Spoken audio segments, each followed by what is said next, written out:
ambiente humano é composto pelo meio ambiente natural, cultural, artificial e do trabalho. E o meio ambiente de trabalho é o conjunto de interações entre os diversos fatores que circundam a atividade do trabalhador, mesmo fora da sede do empregador. Por isso, é obrigação do empregador, por exemplo, orientar o teletrabalhador nas suas atividades em home office. É importante falarmos sobre o meio ambiente do trabalho. Somente se ele for mantido de forma equilibrada e saudável é que se garante a segurança e o bem-estar do trabalhador. Assim, é direito do empregado e obrigação do empregador manter o meio ambiente de trabalho adequado em seus diversos aspectos, de segurança, de ergonomia, de higiene e também de ética. A manutenção do ambiente de trabalho equilibrado também visa evitar que o empregado desenvolva doenças físicas ou mentais e que sofra acidentes de trabalho. A legislação previdenciária aborda a tipificação de doença do trabalho, doença profissional e de acidente de trabalho. Doença do trabalho é aquela adquirida ou desencadeada em função de condições especiais em que o trabalho é realizado e tem relação direta com essa função. Veja, não é a profissão que ele exerce, mas o ambiente de trabalho que pode provocar a doença. Já a doença profissional ocorre em razão da ocupação que especificamente o trabalhador possui. É o caso de quem trabalha com materiais perigosos, como sílica e amianto. Tanto a doença do trabalho como a doença profissional se equiparam ao acidente de trabalho, cuja responsabilidade muitas vezes é do empregador, pelo seu encargo de manter o meio ambiente laboral adequado. As normas de segurança e saúde do trabalho são orientadas por alguns princípios basilares, como o da precaução, que se preocupa em prevenir os riscos ambientais, retratado em inúmeras normas regulamentadoras. As normas regulamentadoras são disposições elaboradas pela atual Secretaria do Trabalho, em fases que envolvem a participação tanto de empregadores como representantes dos empregados, e são obrigações para todas as relações de trabalho. Estão em vigência 37 normas regulamentadoras.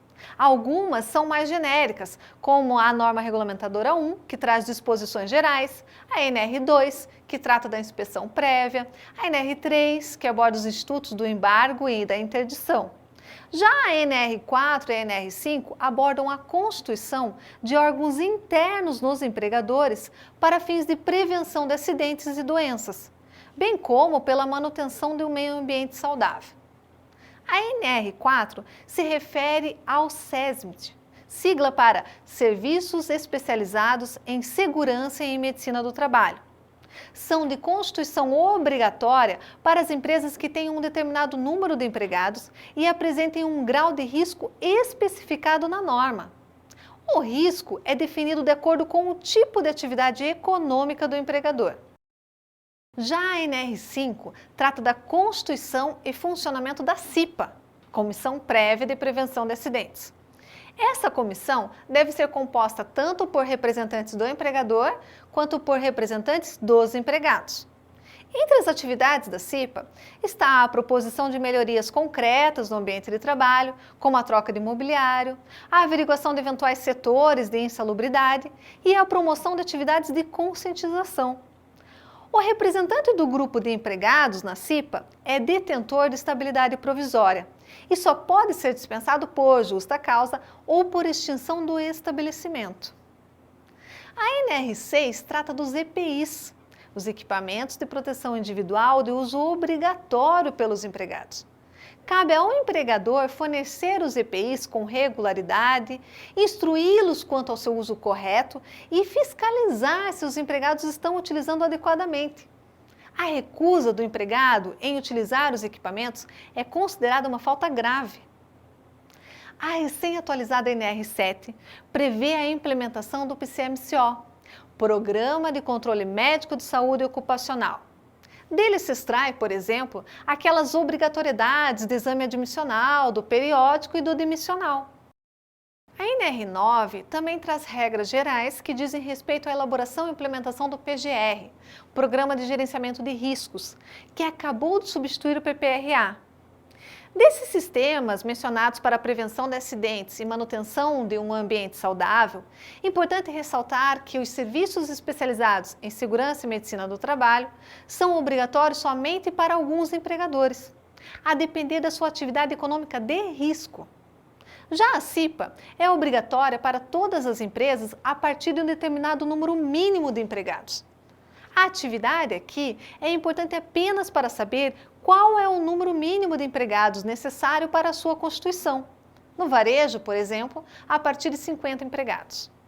O PCMSO é obrigatório para todas as empresas, com exceção do microempreendedor individual, das microempresas e das empresas de pequeno porte.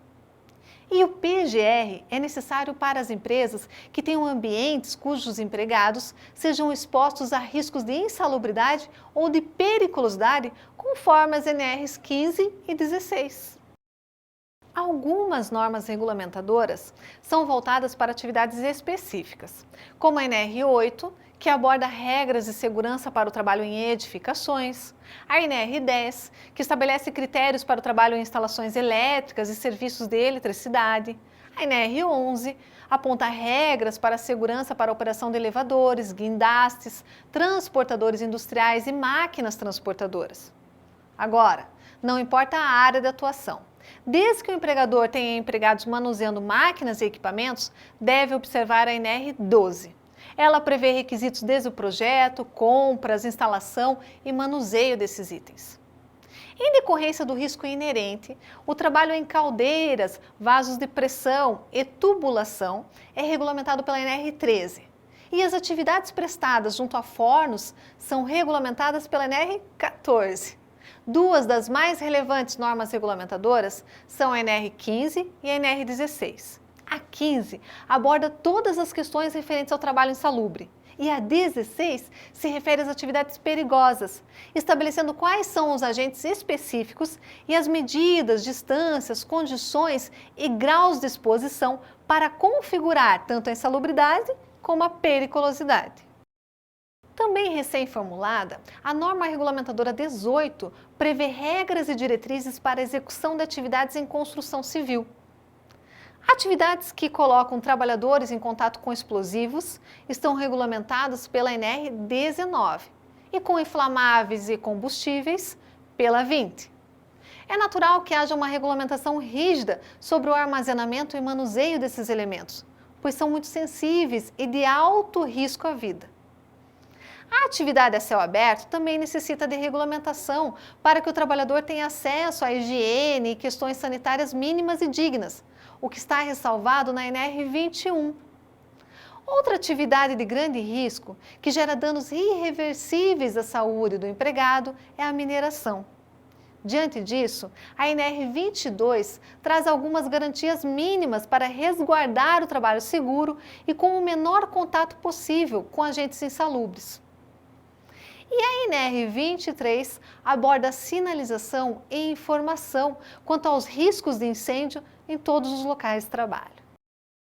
Infelizmente, também foi necessário que se regulamentasse a manutenção de condições mínimas de higiene e conforto para os trabalhadores, o que adveio com a NR 24. Essa norma possui 3 anexos, um para trabalhadores de shopping center, outro para trabalhadores de trabalho externo e outro para trabalhadores que atuem diretamente no transporte público de passageiros. Já a NR 25 pontua medidas de mitigação, controle de lançamento e tratamento e denomina o que são resíduos industriais. E a norma regulamentadora 26 especifica a sinalização de segurança em todo e qualquer ambiente de trabalho. A NR 29 aborda regras para o trabalho portuário e a 30 para o aquaviário, pois são atividades bastante específicas, com trabalhos peculiares e que requerem uma regulamentação mais apropriada do meio ambiente de trabalho. 2 dos principais riscos a que os profissionais de saúde se submetem são o contato com agentes biológicos e acidentes com materiais perfuro-cortantes. Por isso, a NR 32 aborda essas situações de forma detalhada em seus anexos. Já a norma regulamentadora 31 traz algumas regras para a segurança do trabalho rural e a NR 36 aborda requisitos para o trabalho em locais de abate e processamento de carnes e derivados. Essa é uma atividade que tem um grande índice de desenvolvimento de doenças laborais, pois possui muitas linhas de produção ininterruptas.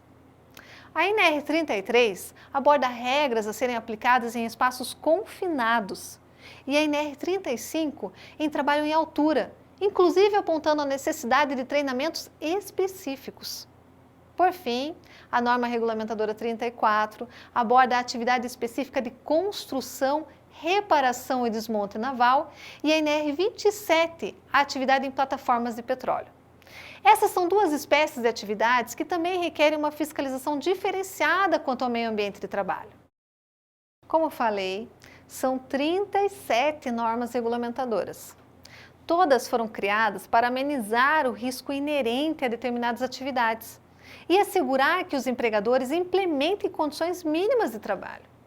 A proteção da saúde e da segurança e a promoção de um meio ambiente de trabalho equilibrado envolvem a participação de todos, Estado, empregadores e trabalhadores. É obrigação do empregador adotar todas as medidas previstas na legislação e também nessas normas. Mas não somente implementá-las, é necessário que haja ampla informação, transparência e fiscalização.